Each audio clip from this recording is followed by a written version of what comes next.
Ya, eh, hemos dado el tiempo suficiente para que todos se conecten, los interesados en estar en este espacio.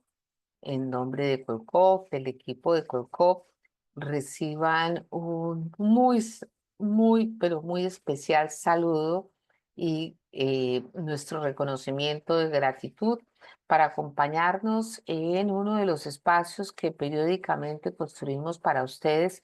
Bueno, en los últimos días han sido bastante frecuentes, pero la situación, las normas y los temas tan importantes para nuestro sector lo ameritan de manera muy significativa.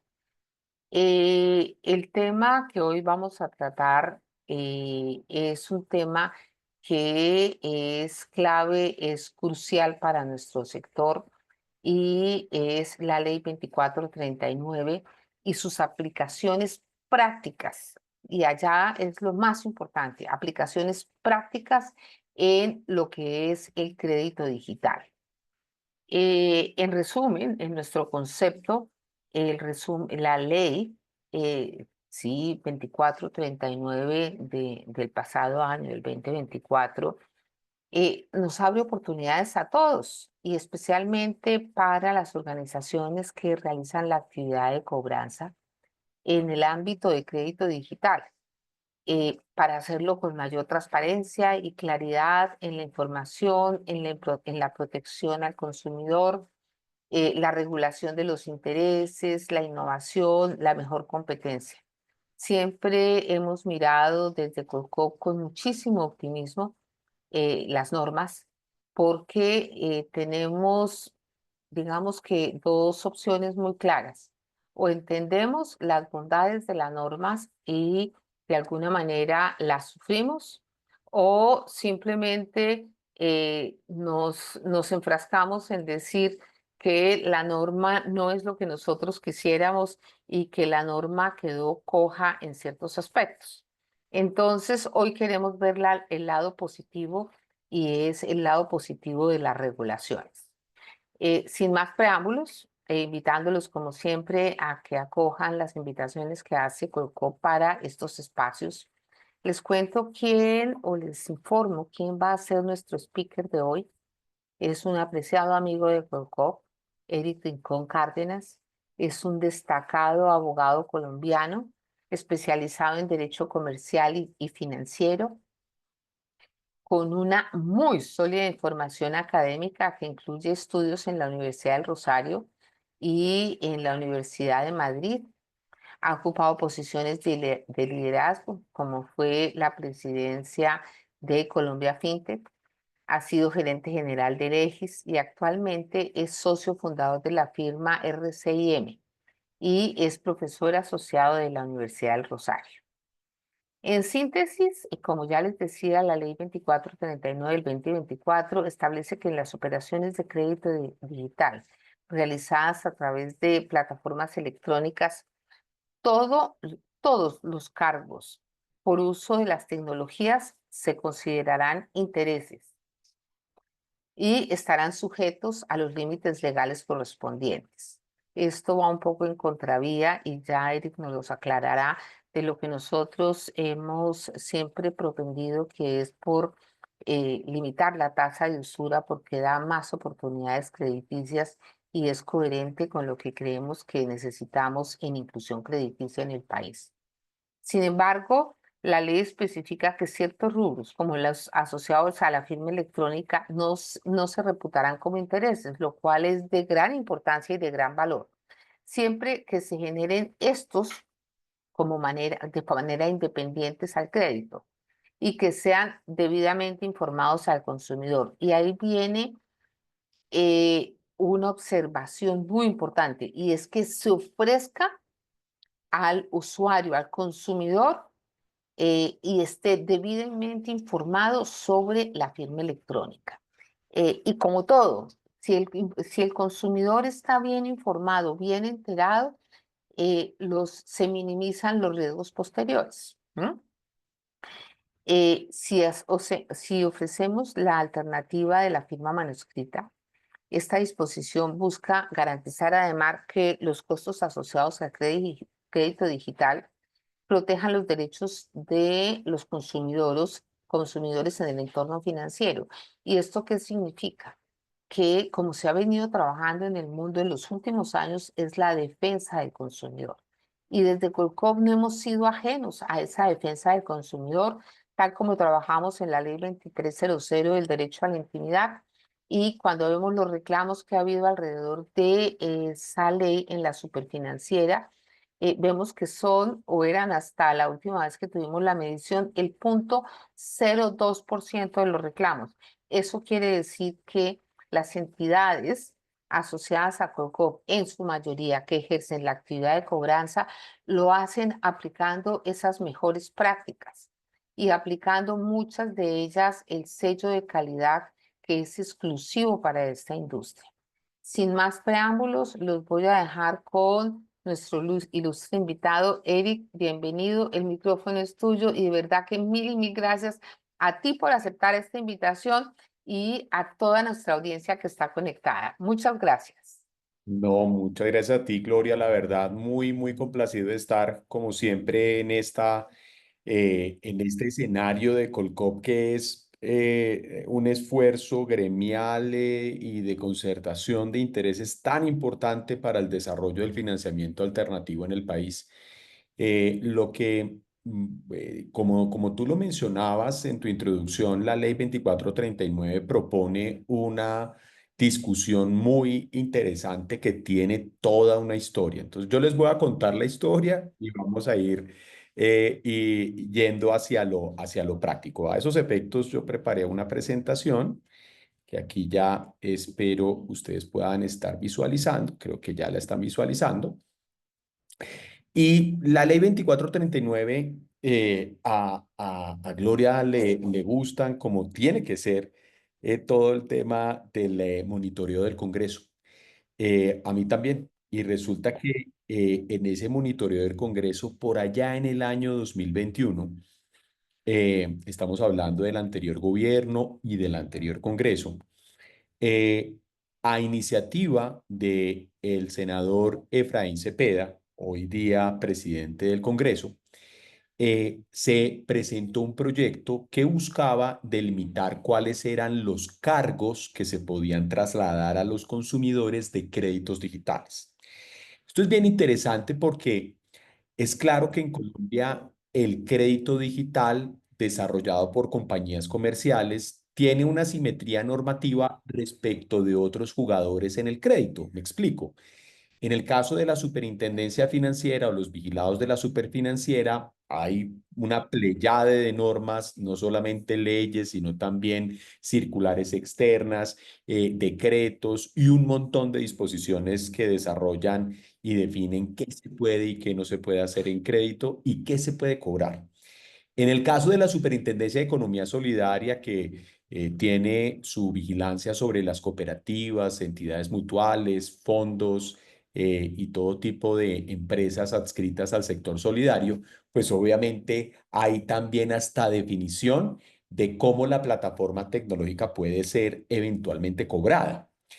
Pero en el caso del crédito desarrollada por compañías de crédito digital, lo que se conoce como las denominadas fintech, que son este montón de originadores de crédito que hoy en día hacen parte del ecosistema de financiamiento en Colombia, estamos hablando de cerca de 130 jugadores en la actualidad. De esas compañías, la vigilancia era clara, la desarrollaba la Superintendencia de Industria y Comercio porque así se encuentra bajo los mandatos de la Ley 1480, pero no era claro de ninguna forma cuáles eran los cargos posibles. Es decir, cómo se podía cobrar los diferentes temas vinculados al crédito digital, más allá del interés, que es la única remuneración posible en los contratos de mutuo o en los contratos de crédito. Entonces, quedábamos al garete de la interpretación subjetiva. ¿Qué significa esa interpretación subjetiva? En la época del superintendente José Miguel de la Calle, había una, digámoslo así, tendencia sobre los cargos que se posibilitaban en crédito digital. Entre esos, plataforma tecnológica, el tema del cargo administrativo o la cuota de manejo en caso de que el crédito fuera rotativo, y temas vinculados a garantías. Ya después con el señor Pablo Felipe Robledo, el tema tuvo algún ajuste, se volvió un poco más estricto. Después, entonces, con el superintendente Barreto, hubo toda una serie de investigaciones contra originadores de crédito que incluso derivaron en un caso que es de público conocimiento, el del INERU, por allá con una sentencia muy famosa el 28 de diciembre del año 2019, donde la sola multa por violación de derechos del consumidor fue cercana a los 1.200 millones de pesos, y la sanción comercial, que es una sanción definida en el artículo 72 de la Ley 45 del 90, que es restituir de manera doblada los intereses cobrados en exceso, fue cercana a los 60.000 millones de pesos, lo cual hizo que pues Lineru prácticamente desapareciera del mercado. Entonces, es claro que el tema de los cargos posibles en crédito era toda una discusión. Ya sabemos que efectivamente la única remuneración, el único concepto remunerativo posible era el interés. El proyecto de ley que impulsó en su momento el senador Cepeda llegó hasta el cuarto debate. Y en el cuarto debate, antes de que terminara el gobierno Duque, pues lamentablemente para los ponentes, el proyecto fue archivado. Se decretó que no prosperaba el cuarto y último debate, y por lo tanto se archivó la iniciativa. Muchos pensamos, y muchos pensaron, y yo también lo hice, que el proyecto había quedado ahí. Es decir, que no se iba a reanudar la iniciativa legislativa.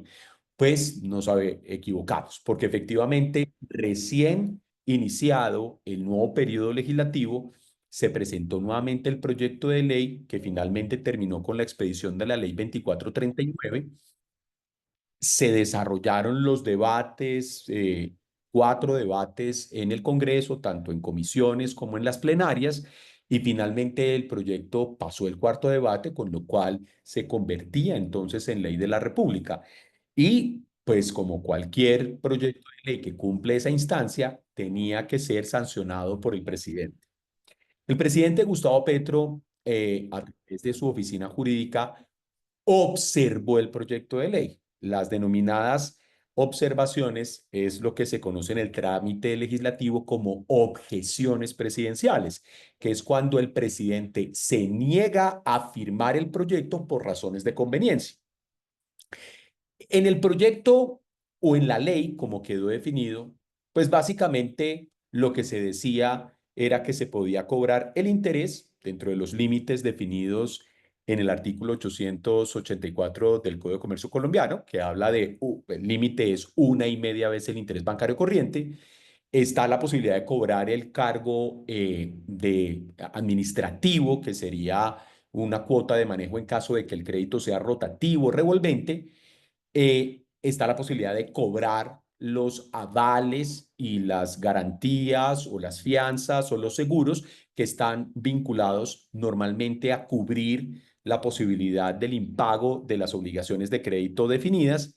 Y adicionalmente, un último punto que era relevante era el tema de la plataforma tecnológica, donde la ley, y esto es tal vez lo interesante, lo más interesante, dijo, el único cargo tecnológico posible es fundamentalmente la firma electrónica.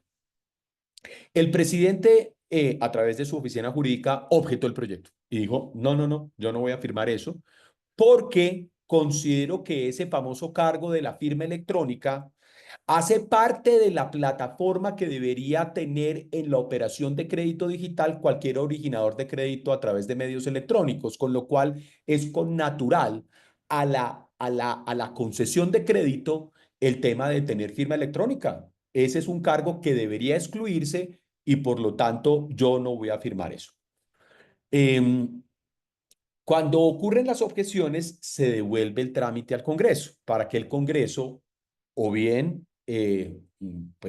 archive la iniciativa o responda a las observaciones, a las objeciones, y al responder a las objeciones, entonces quien va a firmar la ley o quien debe firmar la ley es el presidente del Congreso. Presidente del Congreso que en este caso además coincide con quien fue el autor de la iniciativa legislativa. En efecto, las objeciones fueron contestadas y se sustentaron en que fundamentalmente en las operaciones de crédito digital, el riesgo de suplantación de identidad es un riesgo de gran, digámoslo así, profundidad. Hoy en día uno de los principales elementos que afectan las operaciones de crédito digital es precisamente el desarrollo de lo que se conoce como el crédito, digámoslo así, el crédito digital, perdón, con el tema de suplantación de identidad, y por lo tanto era necesario incorporar dentro del crédito digital un mecanismo de onboarding o enrolamiento de los diferentes usuarios. Es decir, no solamente el firmado electrónico, sino que esa firma electrónica incluye el proceso de identidad digital, que es verificar frente a bases de terceros que la persona que está solicitando el crédito es quien dice ser. Está adicionalmente el proceso de autenticación electrónica y finalmente el firmado. Casi que algo interesante de las respuestas a las objeciones presidenciales es que se destaca el papel que tiene la firma, la identidad digital y la autenticación electrónica en la necesaria mitigación o eliminación del riesgo de suplantación, algo que afecta muchísimo hoy a las operaciones de crédito en general. Eh, la ley entonces ve la luz en diciembre del 2024 bajo el número 2439, pero algo muy interesante es entender cómo se encuentra estructurada esa ley. Esta ley, pues básicamente es una ley que está contextualizada dentro de algunas modificaciones a la misma ley 1480, ley 1480 que es nuestro régimen en materia de protección al consumidor. Y en ese régimen de protección al consumidor se establece específicamente que la entidad de vigilancia será la Superintendencia de Industria y Comercio. Eh, pero algo importante, ¿cuáles eran algunos problemas que ocurrían antes de la regulación? Ya se los mencioné de manera muy accidental. Uno de ellos era la diferencia de criterios interpretativos alrededor de cuáles eran los cargos posibles y cuáles cargos no eran posibles, porque dependíamos muchas veces de lo que creyera el superintendente de la época, y estamos hablando no solamente del superintendente como tal, sino delegados, y específicamente el delegado en materia de consumidor. Y pues unos problemas que sí existían era que se podían presentar cobros no transparentes, donde incluso algunas empresas cobraban plataforma tecnológica sin generar ningún tipo de valor agregado, la falta de claridad legal, donde no había una regulación específica sobre el cobro de firmas o los cobros de conceptos tecnológicos en materia de crédito digital. Al año se estaban produciendo cerca de 15, 20 investigaciones a originadores de crédito digital. Esas 15 investigaciones no derivaban única y exclusivamente en sanciones, pero se podían presentar sanciones. Y muchas veces el consumidor se quedaba sin alternativa, es decir, se quedaba sin la posibilidad de lograr que sus procesos pudieran tener un escenario operacional físico, así no quisieran desarrollar la operación de manera electrónica. Y algo muy interesante que trae la ley es que dice, el único cargo posible en materia tecnológica será la denominada firma electrónica, ¿cierto? Es el único cargo posible. Y la firma electrónica tiene una definición que está dada en una norma desde el año 2012, el decreto 2364 de 2012 dice que una firma electrónica es un mecanismo técnico que identifica a una persona ante un sistema de información y que debe permitir la verificación tanto de autenticidad como integridad. Además de eso, esas firmas electrónicas hay que diferenciarlas, no son lo mismo que la denominada firma digital, que es algo que se ha utilizado mucho en algunas procesos de tesorería en el Estado. La firma electrónica es un mecanismo simple, sencillo, que incluso puede ser autogenerado. Si una empresa tiene por ejemplo, Davivienda, vamos a mencionar el caso de uno de los bancos más representativos en Colombia. Davivienda tiene hoy en día un modelo de concesión de crédito y de diferentes operaciones de mutuo utilizando firmas electrónicas, donde la firma electrónica es la verificación biométrica digital de la huella dactilar de los clientes. Ese es un ejemplo de firma electrónica. O hay otros que utilizan otros modelos de firmado electrónico. Algo interesante es entender que, como les decía, a partir de la respuesta a las objeciones y de lo que vamos a denominar el espíritu del legislador, la firma electrónica contempla tres importantes elementos. Uno, la identidad digital, que es verificar que una persona es quien dice ser, lo cual es difícil en un escenario remoto, en un escenario entre ausentes, digital, es algo que requiere gran nivel de comparación con bases de terceros, en fin. En segundo lugar, el proceso de autenticación electrónica, una vez la persona ha sido identificada, se le puede entregar una credencial de autenticación y con esa credencial la persona incluso puede hacer cosas tan importantes como manifestar consentimiento o también como controlar el acceso a un sistema. Y finalmente, el firmado, que el firmado es algo, ya lo veremos más adelante con algún caso de uso, eh, es algo natural al crédito digital por una razón.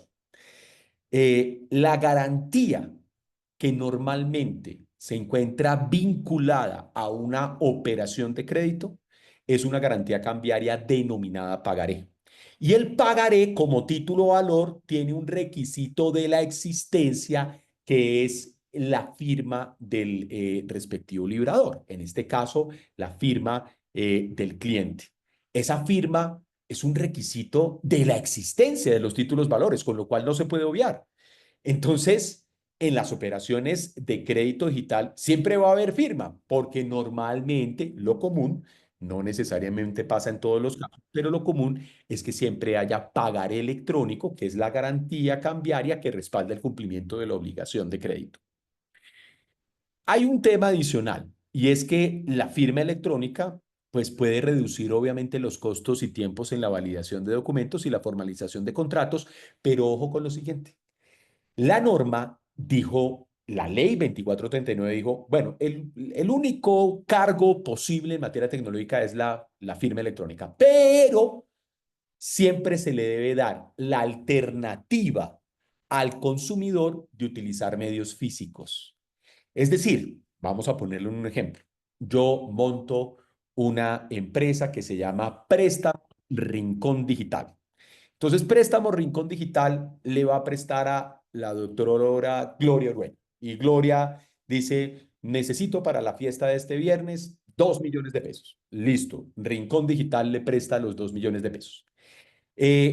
Y ella me dice, todo digitalmente. Hacemos el proceso de vinculación electrónica, todo se hace de manera electrónica. Pero la doctora Gloria me dice, no, yo la verdad, este tema digital o electrónico de poner ahí mi firma yo prefiero conocerlos a ustedes y que ustedes me conozcan a mí. Los visito en sus oficinas. Le digo, bueno, bienvenida a mis oficinas, pero fíjense cómo el proceso digital garantiza un agilismo operacional, porque si hacemos todo el enrolamiento en cuestión de minutos, o a veces incluso de segundos, yo puedo hacer el desembolso de la suma de dinero, mientras que el escenario físico o convencional implicará pues unos tiempos mucho más dilatados. Entonces, el hacerlo electrónico, que es algo que está definido en la ley, pues va a reducir costos, tiempos vinculados a la operación. Puede además de eso aportar a seguridad y confianza al garantizar las firmas electrónicas en la operación de crédito siempre deben dar por satisfecho el atributo de autenticidad y de integridad.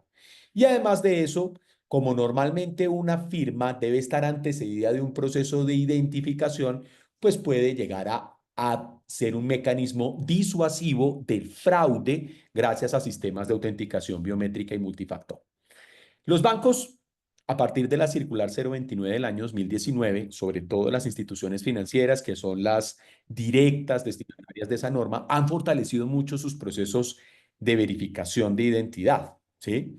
Pero yo recuerdo hace algunos años, cuando pues no existían esos procesos ni esa circular, la 029 del año 2019, cómo uno podía comprar una cédula de ciudadanía en Unilago por 300.000 pesos con todo y código bidimensional de la registraduría y denominarse como quisiera. Mi nombre quiero que sea en adelante Faustino Hernán Asprilla Inestrosa, el Tino Asprilla. Y con esa cédula del Tino Asprilla, yo me iba para un banco ahí muy cerca a Unilago, al Banco Avevillas del Andino, el que queda ahí en la 82 arribita de la 11. Y allá en la 82 con 11 habría un depósito simplificado que pues, fue desarrollado con un mecanismo de inclusión financiera y el Banco Avevillas me lo abría. Don Faustino, don Tino, aquí está abierto. Hoy en día ya no es así, porque si ustedes se han dado cuenta, los bancos a partir de la circular 029 han también fortalecido sus procesos de verificación. Hoy en día la biometría viaja hasta la base de datos biográfica y biométrica de la registraduría y se puede establecer un cotejo uno a uno de que la persona es quien dice ser en el momento en el que está abriendo algún producto o servicio financiero. Pero evitar los fraudes en un escenario completamente remoto, completamente electrónico y digital es un tema muy necesario y ese puede ser catalogado como un beneficio. Aquí hay un marco legal previo. Este tema, pues obviamente coincide con unos desarrollos que vienen desde la misma ley 1480. La ley 1480, así como el crédito de las entidades financieras que hacen intermediación, captan para colocar, es vigilado por el supervisor financiero, por mandato de normas como la ley 1328 o a través de decretos como el decreto único reglamentario en materia financiera, el decreto 2555 en materia de crédito digital de originadores que realizan colocaciones con recursos propios o de algunos inversionistas, eso está regulado en la ley 1480. Y ahí es donde se le entregó la competencia a la Superintendencia de Industria y Comercio para vigilar el crédito digital. La ley 527 del año 1999 es muy importante porque allí se define el marco jurídico de las denominadas firmas electrónicas y de las firmas digitales. Y en Colombia es claro que se pueden utilizar tanto firmas electrónicas como firmas digitales. Hay un decreto muy importante que es el decreto 2364 de 2012, que es el que reglamenta y despliega la firma electrónica en Colombia y define que una firma electrónica es un mecanismo técnico que debe garantizar tanto autenticidad como integridad. Y esos son dos elementos bastante importantes en el desarrollo del firmado, tanto autenticidad como integridad. Y ya vamos a ver que esos dos elementos son fundamentales, autenticidad e integridad. Y está definido en el 2364 del 2012. Y finalmente la ley 2439 que nos dice que el único cargo tecnológico posible en materia de crédito digital es la firma electrónica, que además de eso coincide con el requisito de existencia de un pagaré electrónico, porque hoy en día, mi querida Gloria, esta cifra no la doy yo, la da Deceval, en Colombia hay circulando, hay hoy en día ya cerca de 19 millones de pagares electrónicos. Es decir, esa hipótesis que nosotros hablábamos de manera conceptual hace apenas unos años, donde nos imaginábamos hace 10 años el pagar electrónico y casi que no nos atrevíamos a abordarlo, hoy en día ya tiene 19 millones de ejemplos, donde además han existido ya cientos de mandamientos de pago sobre pagares electrónicos. Pero el pagar electrónico nuevamente tiene como un requisito de la existencia la firma. Algo importante, la firma electrónica en materia de crédito digital, y esto lo define la ley 2439, permite que yo cobre no solamente por el mecanismo de firma, sino también todos los costos tecnológicos que se encuentren vinculados, uno, a la validación de identidad, dos, a la autenticidad y a los procesos de seguridad requeridos.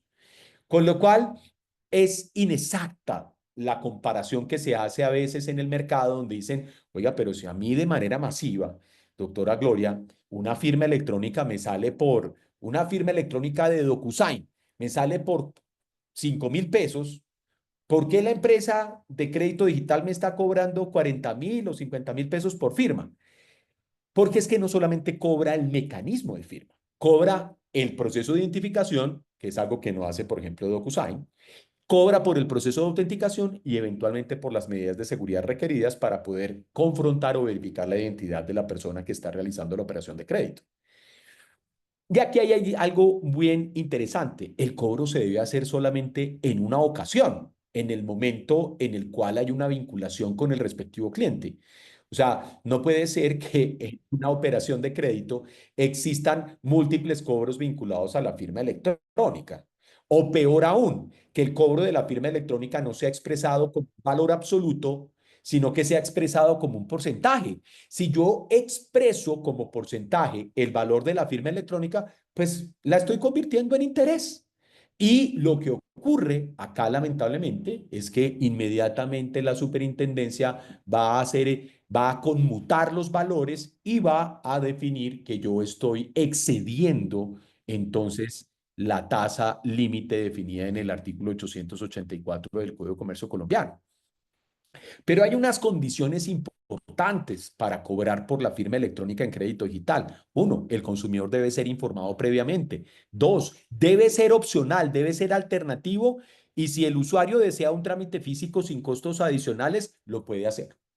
No, que la doctora Gloria decidió dirigirse directamente a Préstamos Rincón Digital. Entonces, acá tendremos que atenderla, tendremos que recibirla y tendremos que desarrollar el proceso de manera física para garantizar que ella pueda hacer la emisión de pagaré, la solicitud de crédito de manera física y demás. Y ojo con lo siguiente, no debe exceder en ningún caso los límites legales, ni obviamente puede ser considerado como interés. ¿Esto qué significa? Que no debe ser expresado en materia porcentual, no puede ser variable, no puede ser, no, mira, la firma electrónica para un crédito de 500.000 pesos vale 30.000 pesos, pero estás pidiendo un crédito de 2 millones, no, lo tuyo vale 90.000. Eso inmediatamente estaría configurando una confusión para el consumidor con interés y podría derivar en las sanciones que, como les digo, aquí la tasa de interés límite opera como un tope para la tasa de interés de plazo, lo que se conoce como interés remuneratorio, y también como un tope para la tasa de interés moratorio, pero también opera como una base para configurar un importante delito que es el delito de usura, donde efectivamente, ojo, que en las diferentes sanciones que han existido en Colombia por temas de sobrepaso de límites de interés a originadores de crédito digital, la Superintendencia de Industria y Comercio ha compulsado copias a la Fiscalía. Es decir, allá hay un montón de gente enredada en la Fiscalía dando explicaciones por el tema del sobrepaso de las tasas de interés. Hay unos beneficios interesantes del tema de la firma, ¿no? Pues, o del tema de la virtualización de las operaciones de crédito. La reducción de costos operativos, el tema de que hay una mayor accesibilidad en contratación de créditos y, ¿por qué no decirlo? Aquí lo podemos decir con total sinceridad y transparencia. Es un método también de monetizar adicionalmente el crédito. Un crédito que, como sabemos, tiene unos límites muy estrictos que además de eso han sido vistos como una victoria del consumidor financiero, donde antes de 1999, antes de la ley 511, el límite eran 2 veces el interés bancario corriente y lo que hizo la ley 511 por allá de 1999 fue volverlo más estricto, una media vez el interés bancario corriente. Entonces, digámoslo así, que también vamos a ponernos en los zapatos de los originadores de crédito. Están ahogados. ¿Ahogados por qué? Porque a ellos también les toca conseguir recursos. Los recursos ha habido épocas muy difíciles de contracción de liquidez en el mercado y por supuesto es importante para el respectivo operador, originador de crédito, encontrar algunos métodos que permitan monetizar de manera adicional los créditos. Pero todo esto tiene que ver con un concepto que cada vez es más importante y es el concepto de la razonabilidad. Debemos trabajar de una manera racional, es decir, no podemos tener cobros excesivos, no puede ser que voy a poner un número cualquiera. esté yo solicitando para pagar un mercado de 400.000 pesos, 400.000 pesos prestados y que la firma más el aval me salgan por 180.000 pesos. Pues eso no puede, eso atenta contra los principios de razonabilidad que son propios también del derecho de consumo. Y es que aquí se aplica el derecho de consumo pleno. Incluso ni siquiera es consumidor financiero, es consumidor simple de la ley 1480. Eh, la ley 2439 adicionalmente merece tener, digámoslo así, una explicación desde su artículo séptimo, donde los costos asociados al uso de la tecnología, salvo la firma electrónica, son considerados como intereses. Es decir, la norma fue tan estricta, la 2439, que dijo, el único cargo posible es firma electrónica. Y si se está cobrando algo adicional, así le genere valor agregado al cliente, eso ya se reputa como interés. Hay algunas excepciones, los cargos por firmas electrónicas, pues los seguros, los avales, los impuestos que son independientes al crédito, siempre y cuando se informen previamente. Y aquí se fortalece en la ley 2439 el deber de información que tienen los diferentes operadores de crédito. Eh, y obviamente debe implicar que haya una opción para el consumidor. El consumidor siempre podrá optar por realizar ciertas operaciones de manera física si no desea asumir los costos asociados a esa firma electrónica. Y algo muy importante, que en el mercado se ha confundido muchísimo, muchísimo. Firma electrónica tiene una definición legal. Acá en Colombia esa firma electrónica está definida en el decreto 2364 del año 2012, con lo cual no todo lo que estamos utilizando o viendo en originación de crédito digital es firma electrónica. Es decir, la firma electrónica para que sea válida debe cumplir con esos atributos que ustedes ven en pantalla. Uno, el tema de que el mecanismo debe permitir verificar la autenticidad, debe permitir verificar la integridad desde el punto de vista técnico y debe permitir la disponibilidad. Uno ve de manera preocupante en el mercado como algunos operadores dicen, no, yo tengo un extraordinario modelo de firma electrónica. Ahí la gente coloca un one-time password, que son esos tokencitos que van cambiando de manera dinámica cada 10 o 15 segundos, y con ese tokencito, entonces yo ya estoy firmando. Eso no es firma electrónica, eso es un mecanismo en gracia de discusión, eso podría ser calificado como un mecanismo, ojo con la expresión, como un mecanismo de autenticidad, pero no es un mecanismo de firma, porque le falta la integridad definida en el decreto 2364. O hay otros que dicen, no, mándeme eso con firma escaneada o digitalizada, que ese pagaré.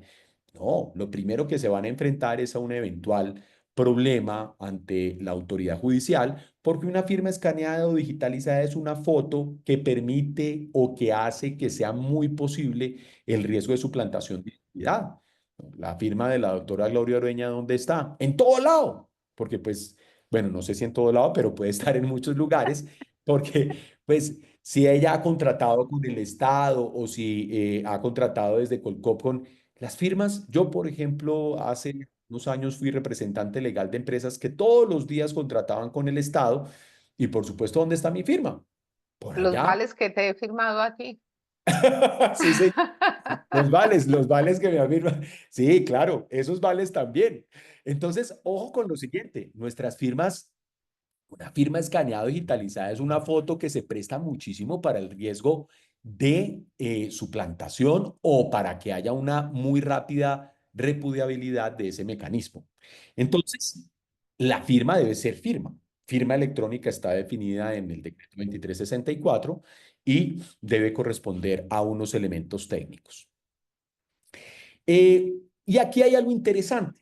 También hay un deber de diligencia cuando estamos revisando el tema de las firmas. Y es que las plataformas que proveen este tipo de servicios de firma electrónica deben garantizar una autenticación adecuada y utilizar tecnologías seguras para asegurar la validez de la firma.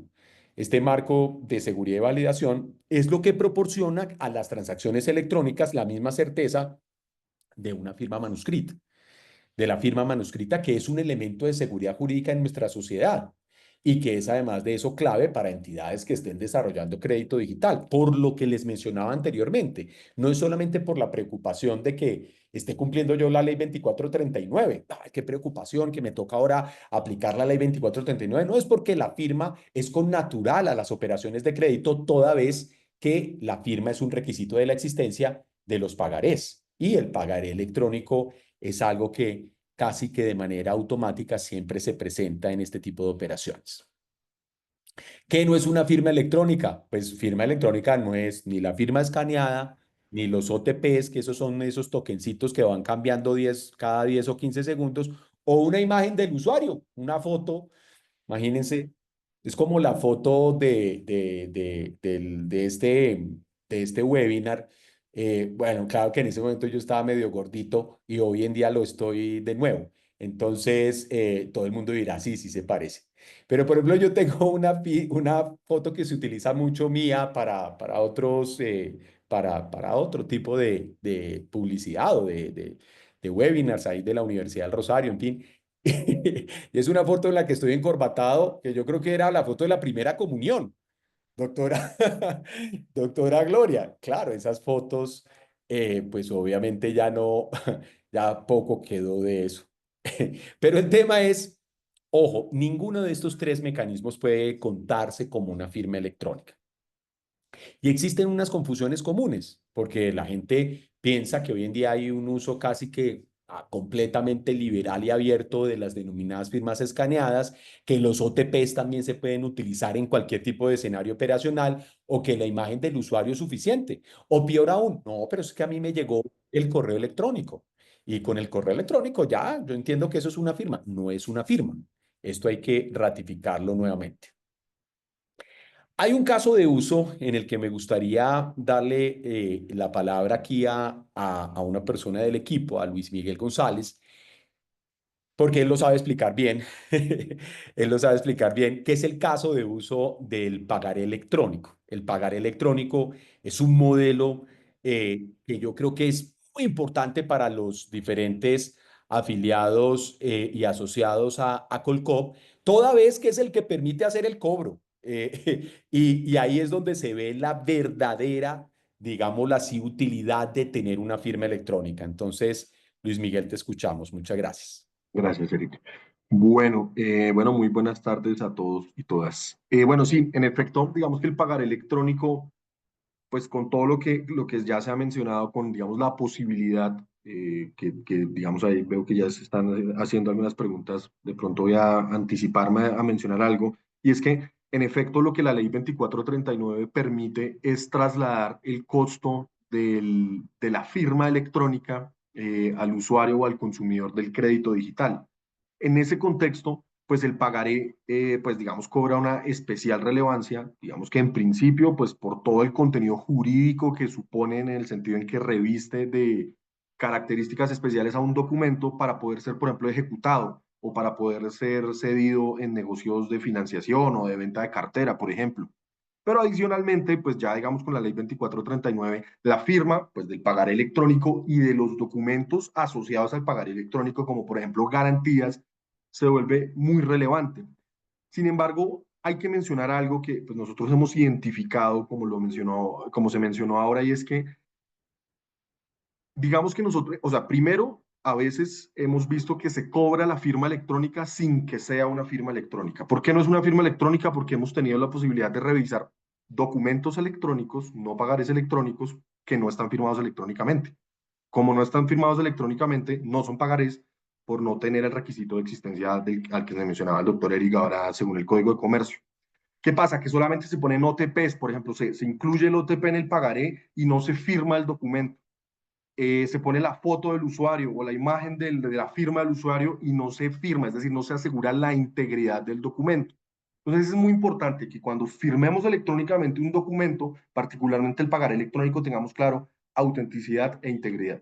Integridad entendido como el mecanismo tecnológico que nos permite asegurar que el documento no podrá ser alterado una vez ha sido firmado. Sin embargo, el caso de uso de pagaré electrónico es bien interesante porque si bien una firma electrónica es suficiente, es necesaria, perdón, para asegurar la legalidad de un pagaré, no es suficiente. Una firma electrónica nos permite, por ejemplo, asegurar, qué sé yo, un contrato de arrendamiento, nos sirve ya para asegurar un contrato laboral, donde tenemos que autenticar al usuario, digamos, un empleado nuevo que va a ingresar a una compañía, se autentica, se garantiza la integridad del contrato laboral que no se puede ser modificado y ese contrato laboral firmado electrónicamente se custodia. Ahí acaba un proceso de firma electrónica de un contrato laboral, un contrato de arrendamiento, un contrato de prestación de servicios de manera legal. Sin embargo, el pagaré electrónico tiene unas características adicionales a la firma electrónica que es muy importante tener en cuenta. Y eso lo hemos visto porque en el mercado, por ejemplo, digamos que, por ejemplo, por dar un ejemplo, DocuSign. DocuSign es una plataforma de firma electrónica, no es muy robusta, digamos, en términos de autenticación, pero sí es una firma electrónica. Pero DocuSign no permite asegurar el ciclo de vida del pagaré electrónico. Con DocuSign se puede firmar un contrato laboral, como se los mencionaba perfectamente, pero no se puede asegurar el ciclo de vida del pagaré electrónico solamente con una firma electrónica. En pantalla estamos viendo cuáles son esos componentes o digamos esos procedimientos o esas actuaciones subyacentes al pagaré electrónico que tiene que asegurar una plataforma tecnológica. En ese sentido, y pues digamos que los que son abogados saben que la idea del pagaré electrónico, la vocación de un pagaré electrónico es circular. Y circular no es simplemente firmarlo. Circular es, por ejemplo, endosarlo. Endosarlo bien sea en garantía para asegurar una obligación financiera. Hay muchos casos donde muchas de estas entidades de crédito digital, por ejemplo, piden financiación o piden crédito para continuar con su operación y la garantía que le dan al financiador son pagarés electrónicos. En ese sentido, es necesario asegurar que ese pagar electrónico que está siendo objeto de una garantía en un negocio, pues no esté siendo objeto de otros negocios. Entonces, para eso hay que asegurar un concepto que la mera firma electrónica no nos entrega y es el concepto de unicidad del pagar electrónico, unicidad del título valor. Tenemos que asegurar que ese título valor es único y que no está siendo objeto, digamos, de otros procesos de financiación o procesos de venta de cartera. La venta de cartera, cuando uno hace cesiones en propiedad, uno cede en favor de un tercero el pagaré. Entonces, estos dos elementos son cruciales para asegurar la circulación del pagaré. Hay un tercer elemento muy importante que hemos visto que en sede judicial está representando algunos problemas y es el diligenciamiento. Tenemos pagarés firmados electrónicamente y hemos visto que algunas entidades lo que hacen al momento de ejecutarlo, como la gran mayoría de pagarés, se firman en blanco. Muchos lo que hacen es que muchas veces lo imprimen y lo diligencian a mano y eso se lo llevan al juez. ¿Qué hace el juez? Pues no libra mandamiento de pago, por supuesto, porque se alteró la integridad del documento. Eso cuando se imprime, también o sea, y es muy importante que tengamos en cuenta este concepto de integridad. Cuando nosotros diligenciamos, cuando tenemos, por ejemplo, pensemos en DocuSign de nuevo, por traerlo de ejemplo, si nosotros, el objetivo de una firma electrónica es asegurar la integridad del documento, pero si nosotros lo diligenciamos, eh, pues básicamente lo que estamos haciendo es alterar la integridad del documento, porque se le está agregando información nueva, en ese sentido estamos modificando el pagaré. Ese diligenciamiento, digamos que hay herramientas tecnológicas, que es muy importante mencionarlo, hay compañías que tienen herramientas tecnológicas que permiten hacer ese diligenciamiento sin necesidad de alterar la integridad del pagaré. Bueno, digamos que en el mercado hay no muchas, pero sí hay algunas compañías que están enfocadas en el desarrollo de modelos de pagaré electrónico que nos permiten diligenciar el pagaré sin alterar la integridad del documento. Muchos, por ejemplo, utilizan formatos XML y no formatos PDF. Es el caso, por ejemplo, del depósito centralizado de valores. Otros lo que hacen es que utilizan el PDF y dejan los campos en blanco dejan los campos en blanco sin firmar de tal manera que se pueden diligenciar. Lo hacen entidades como por ejemplo Authentic. Eso, o sea, digamos que entonces no hay muchas entidades, pero hay algunas que permiten diligenciar el pagaré sin alterar la integridad. También hay conceptos que es muy importante tener en cuenta en el contexto del pagaré, como el concepto de la cancelación. Es decir, nosotros en el pagaré electrónico, cuando la obligación es cancelada, ese pagaré debe tener un registro de que esa obligación, la obligación subyacente, ya está cancelada, ya no existe. Una firma electrónica una mera firma electrónica no cumple con esto. Entonces, la plataforma tecnológica tiene que tener esas cualidades, darle la trazabilidad, no solo a nivel de las sesiones, no solo a nivel del diligenciamiento, sino también, por ejemplo, a nivel de la cancelación. Y por último, hay una serie de certificados digamos que es importante mencionar, que son muy relevantes a la hora de asegurar todos estos conceptos como el de unicidad de los títulos valores. Se los digo porque, a ver, una sesión de cartera puede involucrar tranquilamente 30.000, 50.000, 100.000 pagarés. Entonces, ¿cómo se permite asegurar, cómo es posible asegurar que determinados pagarés que antes estaban en la entidad X ahora están en la entidad Y a través de todos estos certificados donde se deja constancia de quién es el tenedor legítimo de los pagarés? El caso del pagaré, como se los mencionaba, es un caso bien especial, bien interesante, que pues digamos que a propósito de la ley 2439 se ha vuelto central, entonces sí es importante, creo yo, que hagamos lupa sobre cómo se firma y cómo se asegura el ciclo de vida del pagar electrónico. Súper interesante. Y la verdad es que aquí hay un punto que se vuelve relevante en toda esta discusión y es si se puede cobrar entonces por la firma electrónica. Algunas de las preguntas que también se encuentran en el chat nos llevan a esta reflexión. Claro que sí, pueden cobrar por el uso de la firma electrónica. Es uno de los cargos posibles siempre y cuando se cumplan los requisitos definidos anteriormente, es decir, que sea alternativa, que obviamente la firma esté expresada en términos absolutos, no en términos variables de porcentajes, entre otras cosas. Em, y algo interesante, los costos asociados al uso de tecnologías como la firma electrónica no deben ser considerados intereses de forma indiscriminada, pueden cobrarse como costos adicionales siempre y cuando el consumidor haya sido informado previamente, siempre y cuando el costo de la firma electrónica sea opcional en caso de que el consumidor desea realizar el proceso de manera electrónica, porque si lo quiere hacer de manera física, bien podrá hacerlo y no debe sobrepasar los límites legales establecidos para otros cargos asociados al crédito. Em, Ese era en gran medida el tema que te quería yo compartir con ustedes el día de hoy, pero hay varias preguntas interesantísimas, hay varias preguntas y no queremos dejar de contestarlas. Hay una inicial que me parece muy pertinente. Dice, hay entidades que aún no tienen cómo reconocer la cédula digital. ¿Cómo afecta eso para la verificación de identidad? Uno va a un banco y le dicen, aquí no reconocemos firma nada distinto a la cédula amarilla, a la cédula de hace algún tiempo. Ese tema, ¿qué se puede hacer ahí? Aquí el duro que ha trabajado mucho con la registraduría en estos temas es Luis Miguel, entonces acudo a ti ahí para que me ayudes con esa respuesta. No, digamos que el mecanismo sin duda deseable para implementar un modelo de autenticación es, exacto, por ejemplo, utilizar la cédula de ciudadanía digital, cuyo propósito, entre otras cosas, pues es firmar electrónicamente documentos, o bien hacer el cotejo con el reconocimiento facial contra la registraduría, pero pues la verdad es que hoy muchos de esas tecnologías, digamos, no están disponibles en el mercado. Hay algunos pilotos, hay algunas cosas que se están implementando, pero hoy lo único que está viajando, digamos, a la registraduría es la huella dactilar, que era a lo que se refería Eric, pero digamos que el rostro o la cédula de ciudadanía todavía, la nueva cédula de ciudadanía todavía no, digamos, se ha aperturado, no se ha abierto para que se pueda, digamos, utilizar como un mecanismo de autenticación. Seguramente va a pasar, pero todavía no ha pasado, con lo cual, pues digamos, hoy es completamente posible utilizar diversos métodos de autenticación. Aquí es importante mencionar que el decreto 2364 del 2012 no establece cuál es el único modelo de autenticación. Se pueden utilizar los OTPs, que hablábamos, que son sencillos, no es lo más seguro del mundo, pero sirven. Incluso el 2364 habla de claves y códigos. Se puede utilizar también una biometría que haga cotejo contra la cédula de ciudadanía pues, de los ciudadanos. Eso también vale. También se utilizan las preguntas de seguridad contra los buros de crédito como modelo de autenticación. También vale. Digamos que todo tiene que ver mucho con la criticidad del caso de uso y también tiene que ver pues con qué tanto como entidad me quiero exponer a tener o no una suplantación.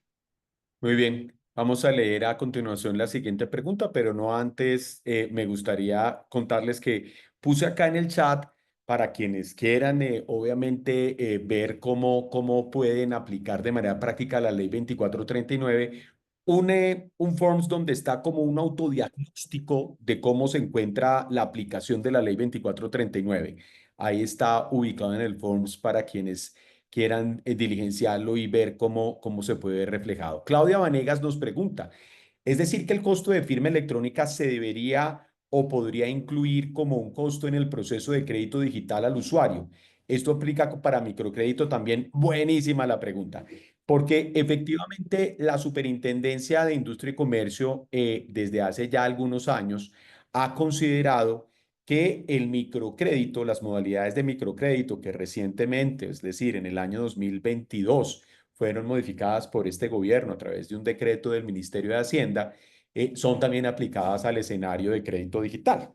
Entonces, efectivamente, esto podrá ser también aplicado al microcrédito y, como les decía anteriormente, se puede aplicar como un costo independiente, como un costo que sería independiente a los intereses y que podría trasladársele al consumidor financiero siempre y cuando se cumplan las condiciones ya aquí explicadas.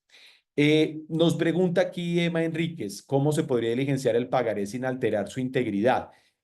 Bueno, existen mecanismos técnicos que hoy en día habilitan que así exista un pagaré en blanco con carta de instrucciones, el campo diligenciado no altere digámoslo así, el formato del pagaré, el formato electrónico del pagaré. Pero ahí no sé si tú quieres profundizar, Luis Miguel.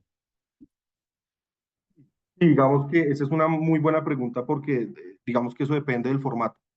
Hay entidades que para no garantizar para no alterar la integridad del documento, lo que utilizan es formatos XML.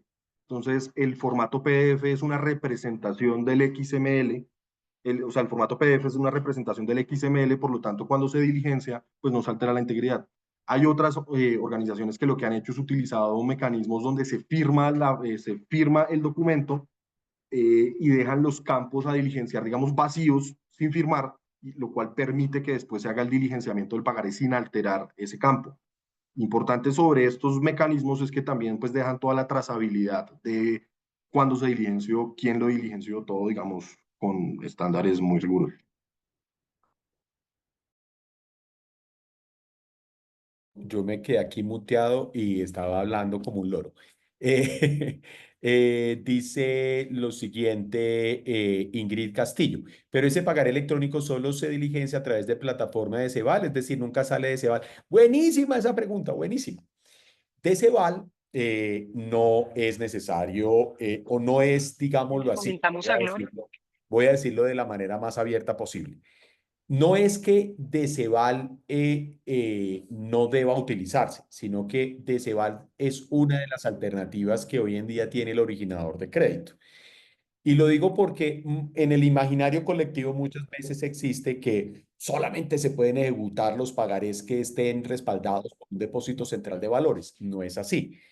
En Colombia existen tres posibilidades de registro de los títulos valores para garantizar su unicidad en el mercado. Uno es el de los depósitos centrales de valores, definido en el decreto 2555. Otro es el de las entidades de certificación digital, desarrollado en un decreto que fue el decreto ley 019 del año 2012. Y otro es la creación del decreto 1154 de 2020 del denominado Radian, que el Radian es el que garantiza la circulación de las facturas electrónicas como título valor. Pero algo muy interesante, la Superintendencia Financiera, con respecto a una pregunta de un vigilado, le preguntó a la Superintendencia, a este vigilado, si era necesario entonces para los títulos valores electrónicos el uso de los depósitos centrales de valores, y con letras de molde en la respuesta a esta consulta, la Superintendencia manifestó no. El desarrollo de este tipo de sistemas de registro es optativo y dependerá de la ley de circulación del título valor.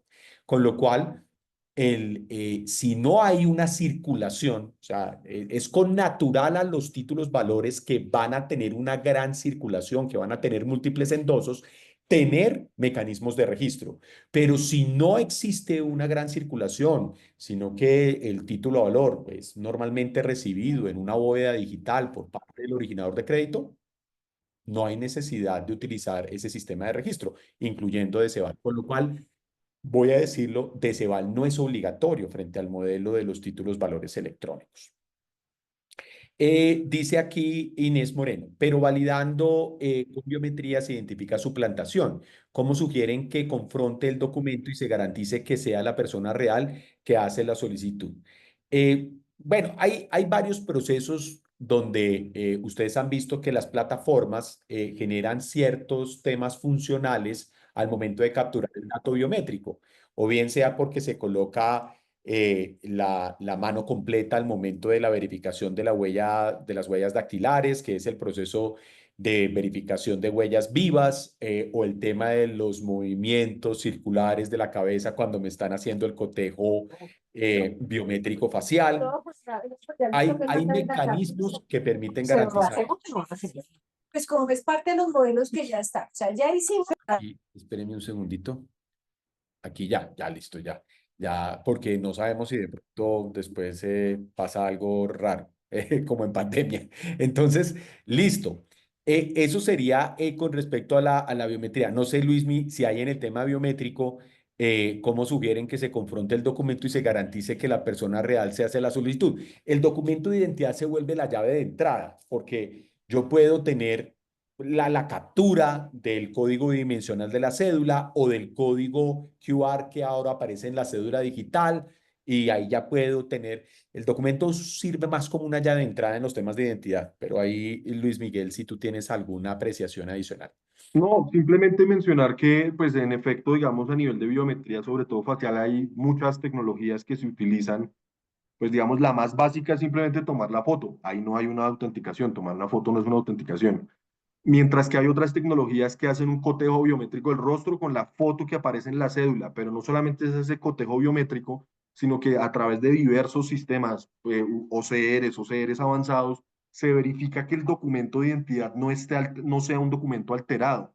También se puede hacer la lectura de los códigos de barras, de los códigos QRs, a través de diferentes tecnologías que permiten asegurar que el documento que está mostrando el usuario, con el que el usuario se está autenticando, es un documento auténtico y que es un documento no alterado. Entonces, digamos que ahí tiene que ver más con utilizar una tecnología, digamos, apropiada para eso. De acuerdo, de acuerdo. Y aquí ya lo otro son solicitudes de grabación. Nosotros, por supuesto, hemos autorizado, yo he autorizado a Colcop a que puedan difundir ampliamente la grabación. Agradecerle muchísimo a Gloria y a todo el equipo de Colcop por la invitación para participar en este webinar. Y sobre todo exponerles que este tema va a tener seguramente algunos importantes desarrollos en lo sucesivo. La ley seguramente va a tener algún tipo de reglamentación por parte del Ministerio de Comercio, que es el ente pues, que cobija al sector del que hace parte la Superintendencia de Industria. Vamos a tener seguramente las primeras investigaciones que se hagan desde la Delegatura de Protección al Consumidor en la Superintendencia de Industria y Comercio. Entonces, es un tema, algo que yo llamo la atención, que es interesante. Antes no había tanta claridad normativa, porque dependíamos mucho de lo que de alguna manera salía de la interpretación subjetiva de cada uno de los funcionarios de la superintendencia.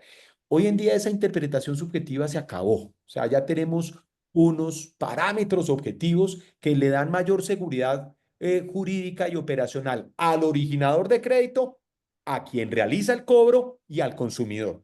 Y eso yo creo que es lo que debe quedarnos de la ley 2439, que debe ser muy importante como una reflexión para lo que viene en materia de crédito. Y entender que este mecanismo, Gloria lo sabe, por supuesto, 2023, 2024, en algunos periodos del año, el crédito digital emitido por empresas de tecnología financiera superó en número, no en montos, pero sí en número de colocaciones a la industria financiera tradicional en algunos meses. Entonces, esto ya es un revulsivo de la inclusión financiera. Eric, tienes toda la razón a ti y a Luis Miguel, de verdad, mil gracias. Y yo voy un poco más al término que me gusta y ese que necesitamos en nuestro país, la inclusión crediticia. Allá es donde tenemos que llegar porque es muy poca la cobertura que tenemos en usuarios de crédito en sistemas formales como el que ofrecen las fintech, como el que ofrece el sector financiero y el sector cooperativo, y es el camino para el desarrollo de nuestros informales, por decirlo de alguna manera, que tengan acceso crediticio, ¿sí? Bueno, como siempre, desde Colcop seguimos comprometidos con acompañar a toda la industria en sus procesos de cambio, brindando estos espacios que son tan enriquecedores y que nos permiten acompañarlos en la aplicación de la normativa. Acojo lo que decía Eric, antes había unos grandes vacíos en la regulación que quedaban a discreción o a criterio de la persona de turno en el ente supervisor, que hacía de alguna manera riesgoso aplicar ciertos procedimientos o procesos. Ahora ya está regulado y esa regulación nos allana el camino para hacer cada día más formales nuestro trabajo a todos los que hacemos parte de este ecosistema. Bueno, como es costumbre y como es un camino para enriquecer y llevar estos espacios a ustedes, a nuestra audiencia, vamos a desplegar una corta encuesta que les invitamos a diligenciar, ¿sí? Porque de ella depende que sigamos construyendo estos espacios. Eric, no nos quedamos acá. Yo creo que ya te lo decía, Noticolcov es el blog de Colcov, es la revista digital nuestra. Y además de que vamos a compartir las memorias de esta presentación con tu autorización, ya te hice la invitación formal para que nos hagas un artículo para nuestra revista.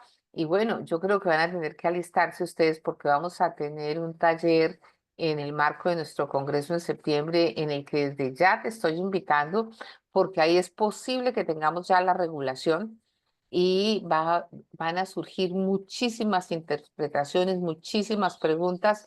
Y Luis Miguel, ya apareciste en pantalla. Tampoco te vas a escapar de que nos acompañen en el Congreso de septiembre. Por lo pronto, están ustedes y toda nuestra audiencia invitados el 1 de abril en Medellín. Vamos a tener un foro que pues no va a recoger este tema en particular, pero ahí en pantalla se está desplegando la agenda, pero van a tener la oportunidad de escucharlos y de leerlos muy pronto en nuestro Noticolcop.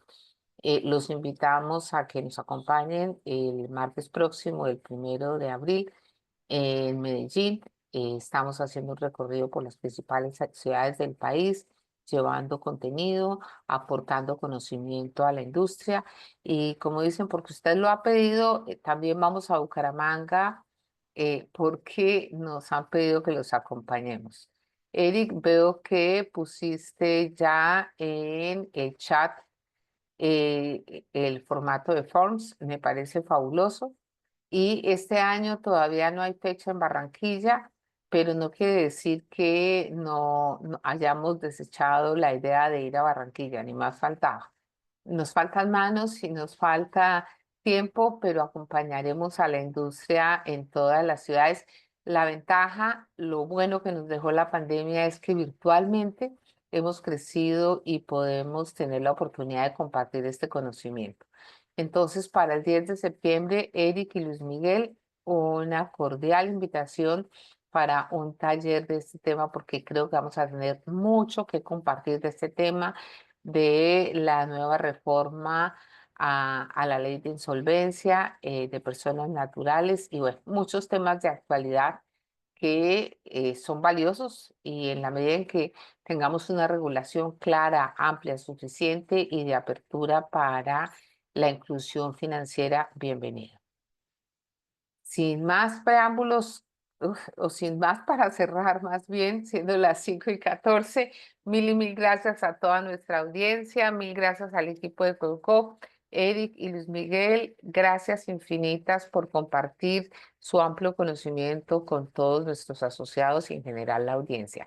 Feliz tarde. Gran abrazo, Gloria, y a todos los afiliados. Un abrazo. Que estén bien. A todos, muchas gracias.